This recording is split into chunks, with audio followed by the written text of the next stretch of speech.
Hello সবাইকে, আমার নতুন একটি ব্লগে তোমাদের অনেক স্বাগত জানাই। তো আজ সকাল থেকে না প্রচণ্ড বৃষ্টি হচ্ছে, কিছুতেই থামছে না। তাই বৃষ্টি মাথায় বেরিয়ে পড়লাম, যাব একটু পিসি বাড়ি। তো আমার একারই যাওয়ার কথা ছিল, সাথে আবার এই সাইড ব্যাগটা এলো তাই। তো আমরা ট্রেনে উঠেছি, আর ওদের স্টেশনটা মানে বেলের হল্ট বা হাট যাই হোক, ওখানেই নামতে হয়। আবার পাটুলি নামলে হয়, কিন্তু আমার বুনু আমায় নিতে আসছে, ও বলল পাটুলি নামতে। কারণ গাইজ, আমরা এখন 4টে ছেলে দেখব, একটা প্রেম করব, এখনই তো করবো বলো গাইস। তো বাড়ি গিয়ে খাওয়া দাওয়া করে আমরা আবার একটু ঘুরতে বেরোলাম, কারণ বাড়িতে থাকার মেয়ে তো আমরা নই। তো সত্যি করে বলো গাইজ, আমার বোনের টিপটা দেখে তোমাদের কি মনে হচ্ছে কমেন্ট করে জানিও।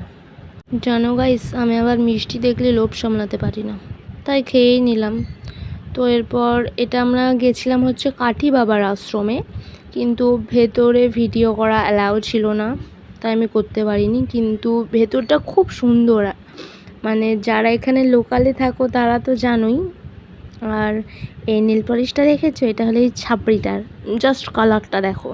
আমি পরতে চাইছিলাম না, আমার জোর করে পরিয়ে দিল, কিন্তু পরার পর বেশ ভালোই লাগছিলো দেখলাম। তো এরপর আমরা বিকালে একটু হাঁটতে বেরিয়েছিলাম, আর ওদের বাড়ির যে নর্মাল যে রাস্তাটা যাতায়াতের জন্য, ওইখানে বেরোলেই মানে এরকম ট্রেন লাইনের ধারে তো সবসময় ট্রেন দেখা যায়। আর এখন আমরা বাড়ি আসছি, বাড়ি আসার সময় গঙ্গার ধার দিয়ে আসছিলাম।